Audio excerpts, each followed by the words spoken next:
নমস্কাৰ বন্ধু-বান্ধৱীসকল, কি খবৰ? স্বাগতম জনাইছোঁ অন্য এটা ভিডিঅ'লৈ আৰু আপোনালোকে চাই আছে আছামিজ কালচাৰ ইউটিউব চেনেল। বন্ধু-বান্ধৱীসকল, আজি আমি এই ভিডিঅ'টোৰ জৰিয়তে 𝐂𝐔𝐋𝐓𝐔𝐑𝐄 বাকেট লিষ্ট নামৰ এজন জনপ্ৰিয় ইউটিউবাৰ তথা এনিমেটৰ বিষয়ে আলোচনা কৰিম। তেওঁ প্ৰকৃত নাম কি, ঘৰ ক'ত, এডুকেশ্যন কোৱালিফিকেশ্যন কিমান, এনেধৰণৰ বহুতো নজনা কথা এই ভিডিঅ'টোত জানিব পাৰিব। গতিকে পলম নকৰি মেইন টপিকটোলৈ আগবাঢ়ো। বন্ধু-বান্ধৱীসকল, 𝐂𝐔𝐋𝐓𝐔𝐑𝐄ৰ বাকেট লিষ্টৰ প্ৰকৃত নামটো হৈছে ৰোহিত গগৈ। 1998 চনৰ 25 ফেব্ৰুৱাৰীত জন্মগ্ৰহণ কৰা ৰোহিত গগৈৰ জন্ম আৰু ডাঙৰ দীঘল হৈছিল অসমৰ গোলাঘাটত। 26 বছৰীয়া তেখেত এজন প্ৰফেশ্যনেল ইউটিউবাৰৰ লগতে ভাৰতৰ এজন জনপ্ৰিয় কাৰ্টুন এনিমেটৰ।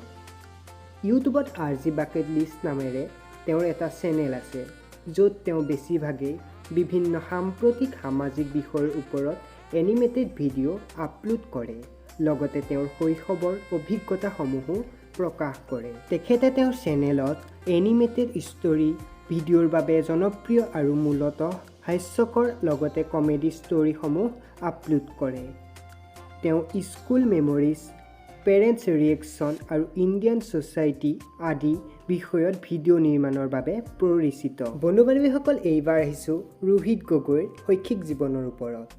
ৰোহিত গগৈয়ে উচ্চ আৰু মাধ্যমিক শিক্ষা সমাপ্ত কৰিছিল অসমৰ এখন চৰকাৰী স্কুলৰ পৰা। তেওঁ এতিয়াও নিজৰ স্কুলৰ নাম প্ৰকাশ কৰা নাই। তাৰ পিছত স্নাতক ডিগ্ৰীৰ বাবে পিতৃ-মাতৃয়ে তেওঁক অভিযান্ত্ৰিক বিষয়টো ল'বলৈ ক'লে যদিও তেওঁ অভিযান্ত্ৰিকতাৰ প্ৰতি কোনো আগ্ৰহৰ লগতে ভাল পৰিসৰ বিচাৰি নোপোৱাৰ বাবে তেওঁ তেনে কৰিবলৈ অস্বীকাৰ কৰে। সৰুতে তেওঁ চাই থকা জাপানীজ এনিমেৰ পৰা তেওঁ অতিশয় প্ৰভাৱিত, লগতে তেওঁ নৱম শ্ৰেণীৰ পৰাই এনিমেশ্যনৰ বাবে কলম আৰু কাগজেৰে অংকন কৰাৰ অনুশীলন আৰম্ভ কৰে। তেওঁৰ পিছত এনিমেটৰ হিচাপে নিজৰ কেৰিয়াৰ আৰম্ভ কৰিবলৈ বাছি লৈছিল আৰু পিতৃ-মাতৃক এনিমেশ্যন ট্ৰেইনিং স্কুলত নামভৰ্তি কৰিবলৈও কয়। কিন্তু তেওঁৰ ভৱিষ্যত অনিশ্চিত হ'ব বুলি ভাবি পিতৃ-মাতৃয়ে তেওঁক অনুমতি নিদিলে। এই কথাৰ পিছতো তেওঁ হাৰ নামানি আৰু পুৰণি পৰম্পৰাগত কৌশল ব্যৱহাৰ কৰি তেওঁ এনিমেশ্যন শিকিবলৈ আৰম্ভ কৰে, য'ত তেওঁ কাগজৰ ফ্ৰেমত চৰিত্ৰ আঁকিছিল। ইয়াৰ পিছত তেওঁ 2017 চনৰ 18 এপ্ৰিলত নিজৰ ইউটিউব চেনেলটো তৈয়াৰ কৰে, য'ত তেওঁ নিজৰ প্ৰথম এনিমেশ্যন ভিডিঅ' আপলোড কৰে, যিটো কাগজত হাতেৰে অংকন কৰা হৈছিল আৰু সেয়েহে ইয়াৰ নাম ৰাখিছিল মাই ফাৰ্ষ্ট এনিমেটেড ভিডিঅ'।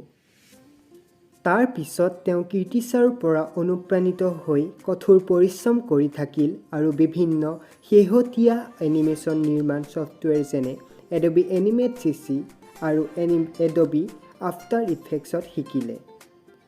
এনিমেশ্যনৰ লগতে তেওঁ যোগ কৰা ভইচ অভাৰৰ সৈতে সুন্দৰকৈ চিত্ৰনাট্যযুক্ত বিষয়বস্তু সৃষ্টি কৰিবলৈ আৰম্ভ কৰে।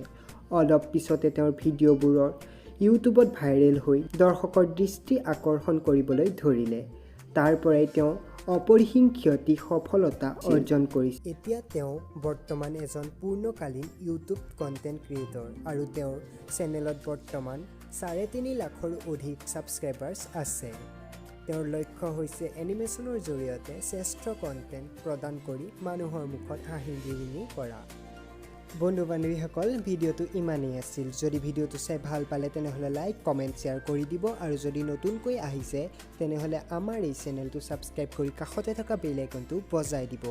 𝐂𝐔𝐋𝐓𝐔𝐑𝐄ৰ বাকেট লিষ্টৰ ভিডিঅ' চাই আপুনি কেনেকুৱা পায় তলত কমেণ্ট কৰিবলৈ নাপাহৰিব। ধন্যবাদ।